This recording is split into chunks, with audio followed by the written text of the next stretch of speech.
8h08 em Campos, de volta com Folha no Ar, primeira edição. Muito bom dia para você que está, né, acompanhando aqui o nosso programa ao vivo pela Folha FM ou pelo streaming aí do Face, né? Muito bom dia, seja bem-vindo para quem está chegando agora ou para quem está também desde cedo aí, seja bem-vindo. Em nossa página você interage conosco aí na entrevista que estamos fazendo com o delegado titular da 141 DP de São Fidélis, Delegacia de Polícia, Carlos Augusto Guimarães. Arnaldo, neste bloco você pautou aqui os desafios das investigações durante o avanço da Covid-19 e no entendimento também do Dr. Carlos Augusto, essa questão de funcionamento do comércio ou não funcionamento do comércio, enfim. Vamos falar de pandemia. Então estamos com você, Arnaldo. A gente vai até o final agora aí falando sobre esses desdobramentos na pandemia, seja na maneira geral, seja no trabalho efetivo da polícia, além das perguntas do grupo, é claro. Carlos Augusto, queria ouvi-lo com relação a essas medidas restritivas que os municípios vêm adotando. Isso vem gerando uma série de protestos, inclusive aqui em Campos, que foi a nossa manchete de hoje. Enquanto alguns médicos defendem o isolamento, o comércio tenta voltar a funcionar, enfim. Na questão jurídica, no que está estabelecido pelo Supremo Tribunal Federal, como que você avalia aí essas medidas de restrição que estão sendo adotadas, especialmente na nossa região, nos últimos dias? Bom, com relação a essas medidas, Arnaldo, eu vejo com muito bons olhos que elas existam. Tá? Em primeiro lugar, a gente está vivendo uma pandemia nunca antes vivida por, acho que nenhum de nós, né, nessa geração. A pandemia que tivemos foi a outra, foi há mais de 100 anos, salvo engano, a gripe espanhola. E nós, como sociedades, como o mundo, de uma forma geral, tem que se unir nesse momento e tentar combater essa doença. E o que nós sabemos com relação a essa doença é muito pouco, né? A única maneira de se enfrentar o que nós temos agora é através da vacinação e do isolamento. Então, as autoridades têm que fazer seu papel, mas a população também tem que colaborar. Eu sei que é uma questão delicada de tocar, porque envolve muitos interesses contrários. Tá? Nós temos, de um lado, a economia, do outro, a saúde pública. Né? Temos a questão também da autonomia dos entes federativos, que já foi decidido pelo Supremo, e temos a questão de palanque político disso tudo. Então é muito difícil você equilibrar essa equação, tá? Que é o passo que a população precisa trabalhar para ter seus recursos, ter sua sustentabilidade, né? Mas em contrapartida também a população precisa de isolamento para evitar que esses casos se propaguem, que afete mais ainda a saúde pública, que já está colapsada, né? A gente sabe desse colapso causado pela doença, mas nós também já somos um pouco mais velhos, nós já vínhamos acompanhando essa carência, a deficiência da saúde pública de longa data, né? A saúde pública nunca foi mil maravilhas, né? Sempre foi capenga. Eu digo isso, eu falo também da segurança, que também não era realizada a contento, enfim, da educação, né? A gente sabe que não havia planejamento, ainda não há.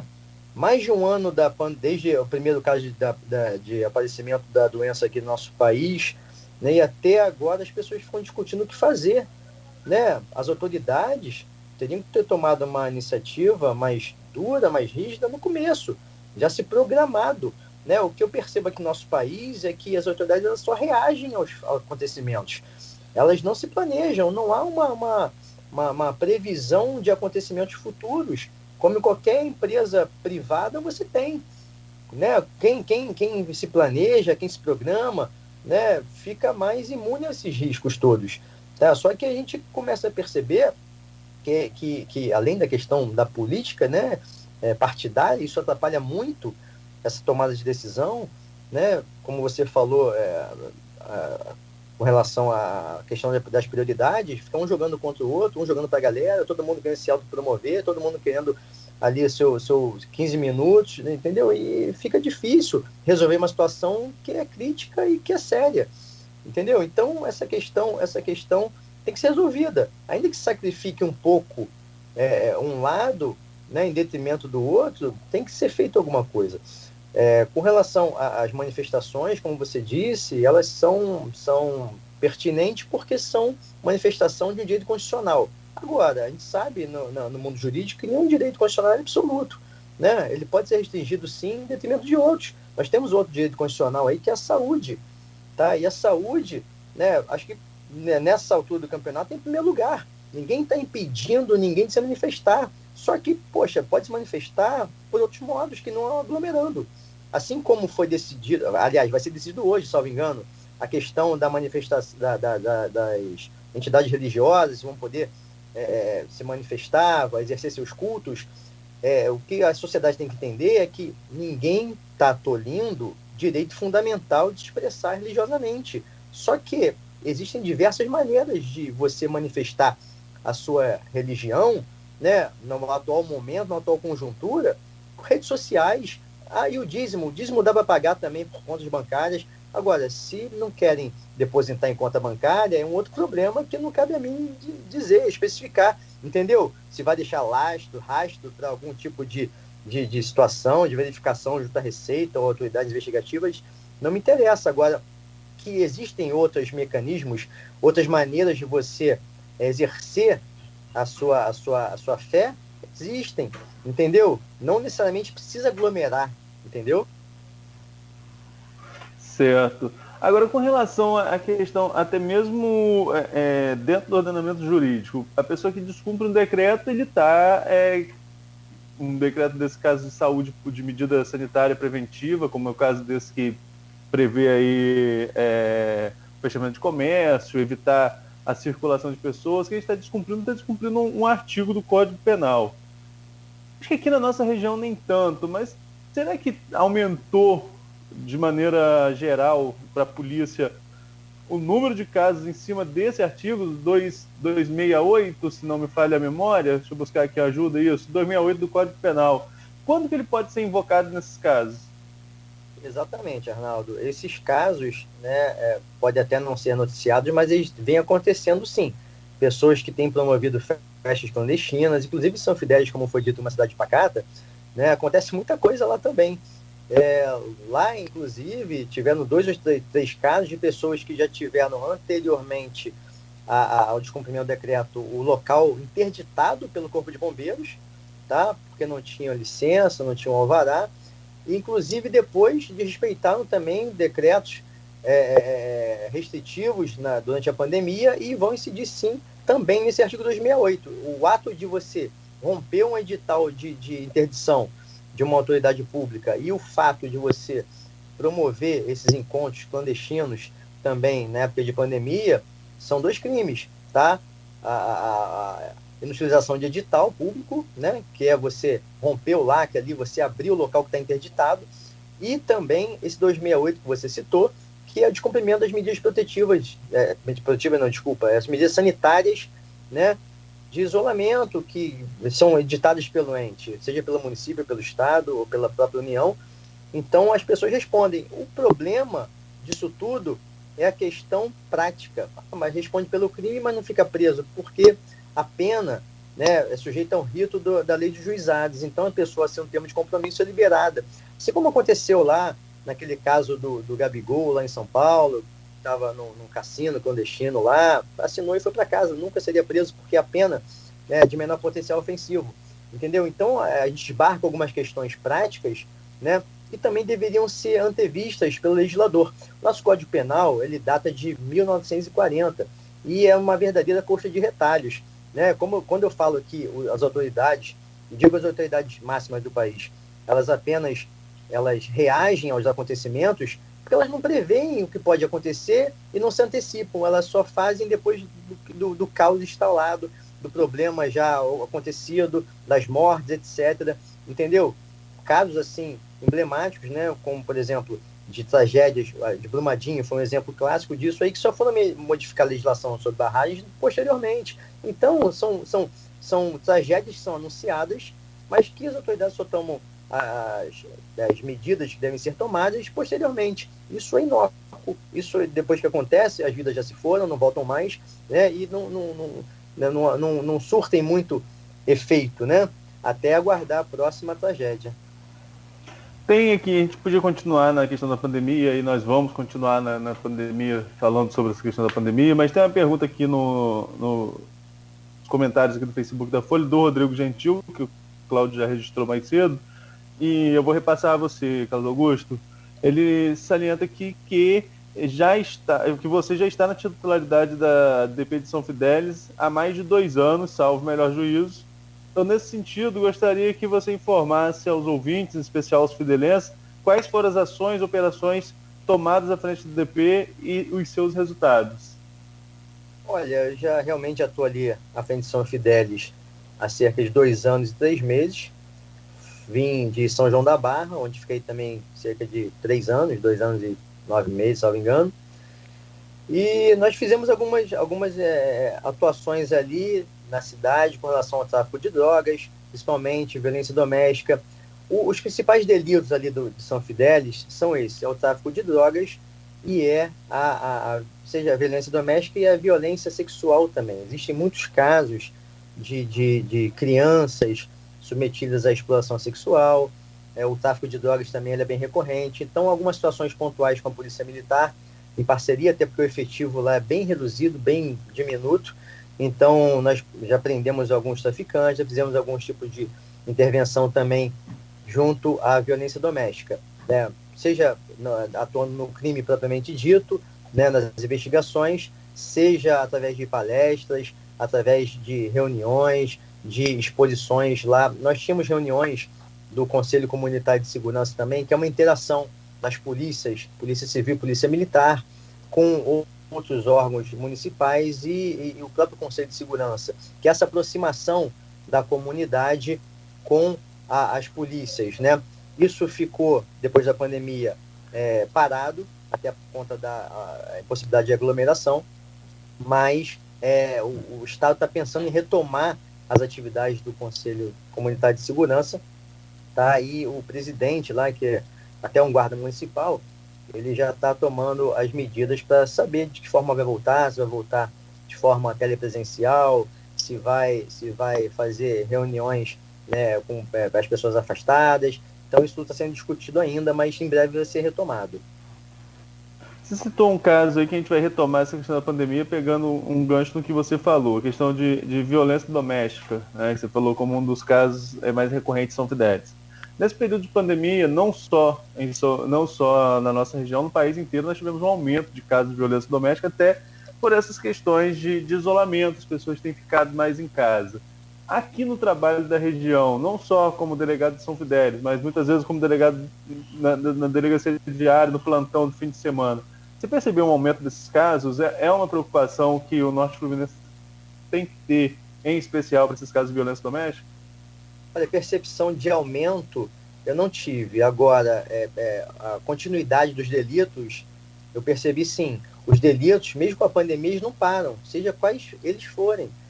Violência doméstica continua acontecendo, embriaguez ao volante, o próprio tráfico de drogas também vem acontecendo, roubos, furtos. Parece que as pessoas não estão em casa. Parece que as pessoas, como foi dito aí pelo Cláudio, elas estão na rua. Mesmo com o comércio fechado, as pessoas estão na rua, né? Seja pessoas de bem ou pessoas de mal, entendeu? E os crimes vêm acontecendo normalmente. Essa foi a percepção que eu tive desde o início da pandemia para cá. A gente até achou que fosse diminuir um pouco e tal, né? Alguns períodos, sim, por causa dos feriados prolongados, dos lockdowns, mas, de certa forma, o crime continua acontecendo normalmente, tá? E as pessoas não estão em casa, estão na rua. Carlos Augusto, e com relação ao trabalho especificamente, né? O que mudou na rotina da polícia devido à pandemia, sobretudo a Polícia Civil, trabalho de investigação devido a essa pandemia? Olha, na Polícia Civil, as investigações não pararam, continuam acontecendo. O que aconteceu é uma mudança assim um pouco mais sensível, né? Que nós percebemos, foi o aumento do número de registros online. Isso é positivo, porque a ferramenta já existia desde a minha época de Guarulhos.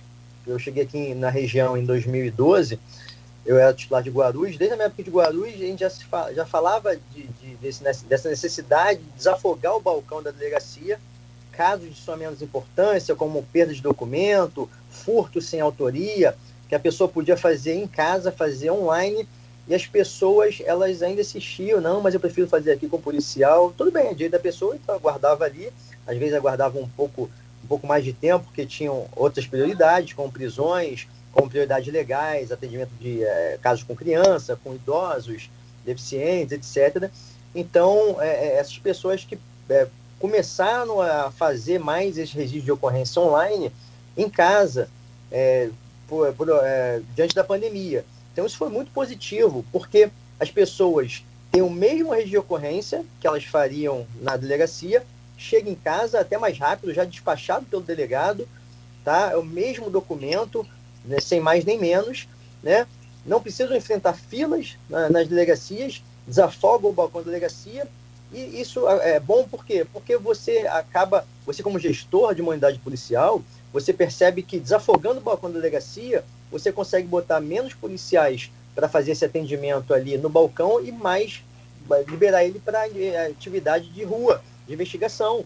Isso é muito importante. Então, a partir do momento que as pessoas se conscientizarem que fazer registro online é muito melhor, né, vai ser bom para todo mundo. É bom para a pessoa que vai ter o registro ali, chega no seu e-mail, em casa, na sua comodidade ali, não fica acumulando muita gente, não fica aglomerando pessoas na delegacia, tá? Para a própria saúde das pessoas, dos usuários e dos policiais, né? Libera esse policial para outras atividades, seja levar preso, seja ir para a rua fazer diligência, investigar, intimar as pessoas para comparecer na delegacia, enfim.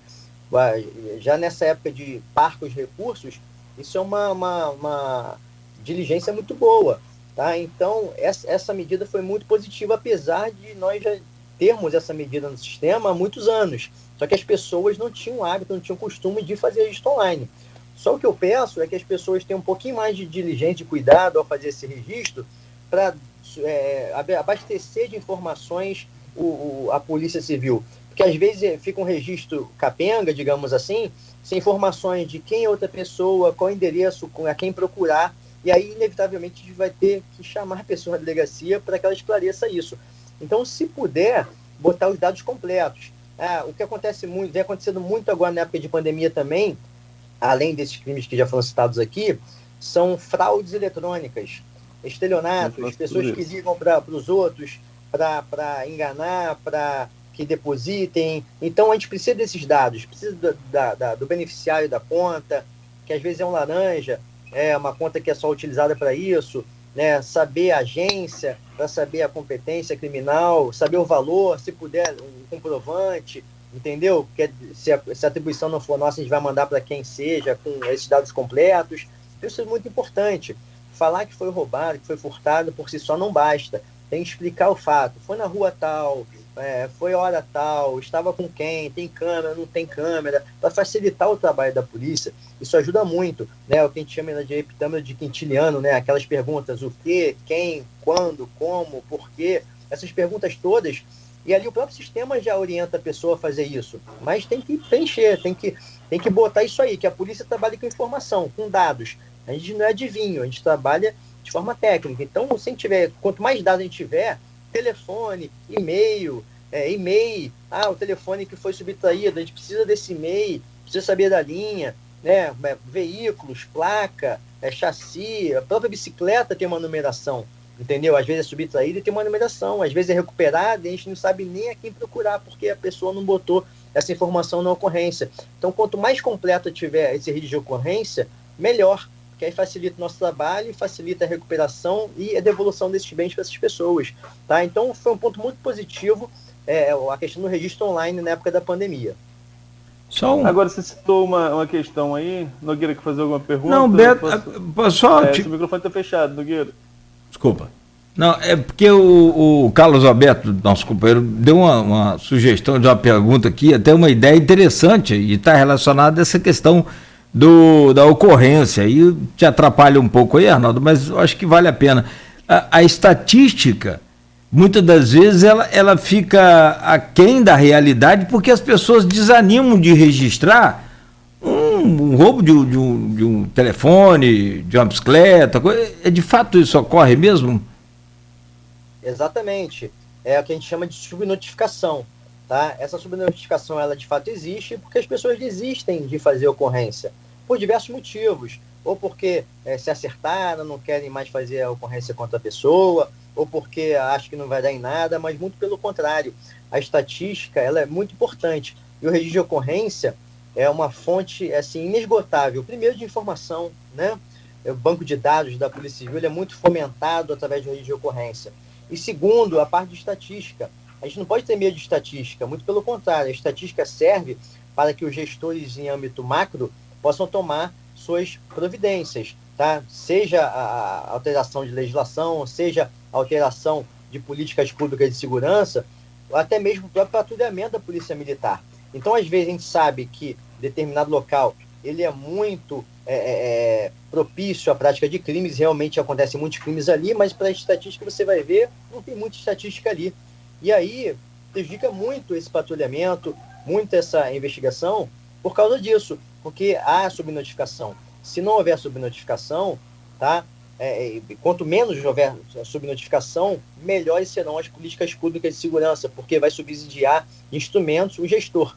Ainda que no primeiro momento não saiba quem é o autor do fato, não vou registrar porque não sei quem é o autor, não vai dar em nada, mas você pode não dar em nada agora, mas pode ser que lá na frente ocorra.